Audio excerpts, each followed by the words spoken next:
The psychology of money एक ऐसी किताब है जिसके बारे में हर कोई बात कर रहा है। पर सवाल ये उठता है कि क्या ये वाकई पैसों को लेकर हमारी सोच में कोई बड़ा बदलाव लाती है, या फिर ये बस वही पुरानी बातें हैं जो हम हमेशा से सुनते आए हैं, बस एक नए अंदाज में। तो चलिए आज इसी की पड़ताल करते हैं। अच्छा, इस किताब का जो सबसे जरूरी मैसेज है ना, उसे समझने के लिए एक बड़ी ही दिलचस्प कहानी से शुरू करते हैं। कहानी है दो इन्वेस्टर्स की। अब यहाँ एक बड़ी अजीब सी पहेली सामने आती है।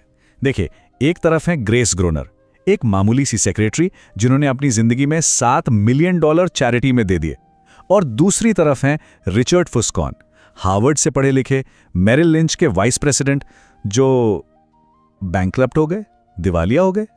मतलब ये हुआ कैसे? कोई ऐसा इंसान जिसके पास कोई फाइनेंशियल ट्रेनिंग नहीं, वो एक इंडस्ट्री एक्सपर्ट से इतना बेहतर कैसे कर सकता है? तो लेखक मॉर्गन हाउसलर कहते हैं कि इसका जवाब फाइनेंस की किताबों में नहीं है, जवाब छिपा है हमारे बर्ताव में।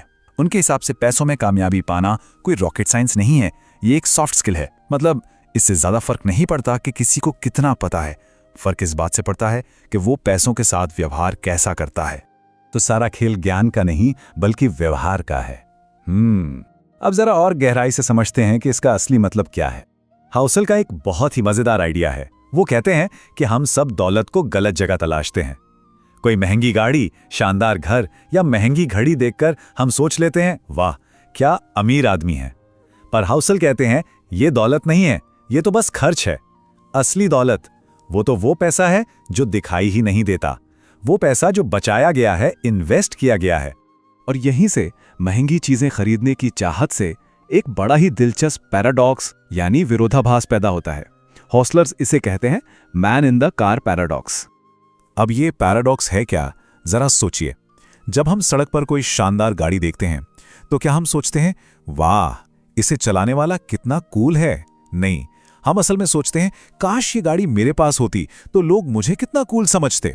मतलब लोग दूसरों की दौलत को अपनी ख्वाहिशों का पैमाना बना लेते हैं। गाड़ी के मालिक की तारीफ करने के बजाय हम उस गाड़ी को अपनी कल्पना में ले आते हैं। अब हाउसल के जो आइडियाज हैं वो सुनने में काफी सीधे और सिंपल लगते हैं, है ना? पर यहीं एक सवाल उठता है, क्या ये सादगी ही इस किताब की सबसे बड़ी कमजोरी है? क्योंकि आलोचक यानी क्रिटिक्स तो कुछ ऐसा ही मानते हैं। तो मुद्दा ये है कि क्या ये किताब वाकई कोई गहरी साइकोलॉजिकल बात बता रही है, या बस वही घिसी पिटी फाइनेंशियल एडवाइस है जो हम बरसों से सुनते आ रहे हैं। एक क्रिटिक हैं ग्राहम स्टाल, वो तो साफ साफ कहते हैं कि इस किताब में कोई दम नहीं है। उनके मुताबिक ये बस फालतू की कहानियों से भरी, और इसका नाम होना चाहिए था पैसों को मैनेज करने के कुछ सीधे साधे प्रैक्टिकल आइडियाज। वो कहते हैं कि ये पैसों की साइकोलॉजी की गहराई में उतरने में पूरी तरह से नाकाम रहती है। साथ एक उदाहरण देते हैं जिसे वो स्केल पैराडॉक्स कहते हैं, और उनका कहना है कि किताब ऐसे जरूरी मुद्दों को छूती तक नहीं है। और ये बात है भी बड़ी अजीब। हम सब ये करते हैं, किराने की दुकान पर 50 सेंट बचाने के लिए लड़ जाएंगे, लेकिन जब घर बेचने की बात आती है तो $10,000 कम मिलने पर ज्यादा सोचते तक नहीं। ये जो छोटे पैसों पर हमारी पकड़ और बड़े पैसों पर लापरवाही है, ये अजीब बर्ताव क्यों है? किताब इस पर चुप है। अब ये आलोचना तो काफी वाजिब लगती है। तो फिर सवाल ये उठता है कि अगर इस किताब को कुछ लोग हवा का एक खोखला बेकार सा कलेक्शन कह रहे हैं, तो आखिर ये दुनिया भर में इतनी बड़ी हिट कैसे बन गई? इसका जवाब शायद इन आंकड़ों में छुपा है।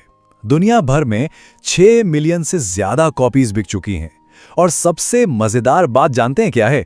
इस किताब की ये जबरदस्त कामयाबी अपने आप में पैसों की साइकोलॉजी का सबसे बड़ा सबूत है।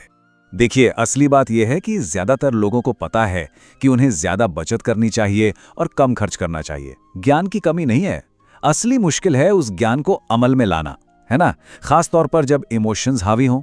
और यहीं पर यह किताब काम आती है।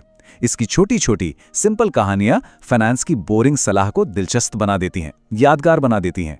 ये कहानियां ही हैं जो ज्ञान और व्यवहार के बीच के फासले को भरती हैं। तो फिर इस पूरी चर्चा का निचोड़ क्या है? आखिर हमें इस इतनी असरदार किताब के बारे में क्या सोचकर चलना चाहिए? तो देखिए, बात कुछ ऐसी है। हाउसल की किताब कोई मुश्किल फाइनेंशियल स्ट्रैटेजी नहीं सिखाती, बल्कि हमारे व्यवहार के बारे में जरूरी बातें याद दिलाती है। इसकी असली ताकत इसकी सिंपल भाषा और कहानियों में है, जो कॉमन सेंस वाली बातों पर अमल करना आसान बना देती हैं। हाँ, ये बात भी सही है कि आलोचक जो कहते हैं कि ये गहरे मनोवैज्ञानिक सवालों में नहीं उतरती, वो अपनी जगह ठीक हैं। लेकिन इसकी पॉपुलैरिटी एक बात तो साफ कर देती है, लोगों को ऐसी फाइनेंशियल सलाह की जरूरत है जो सिर्फ हिसाब किताब नहीं बल्कि इंसानी बर्ताव की बात करे। और यह हमें एक बहुत ही जरूरी सवाल पर लाके छोड़ देता है जिस पर हम सबको सोचना चाहिए। पैसों के मामले में कामयाबी पाने के लिए ज्यादा जरूरी क्या है? कोई मुश्किल नया सीक्रेट ढूंढ निकालना, या फिर जो सीधी सादी हमेशा काम आने वाली बातें हैं बस उन्हीं पे टिके रहना और उन्हें लगातार अपनी जिंदगी में अपनाना। If you enjoyed this video, give it a thumbs up to like it, share it with your friends, and make sure to subscribe down below.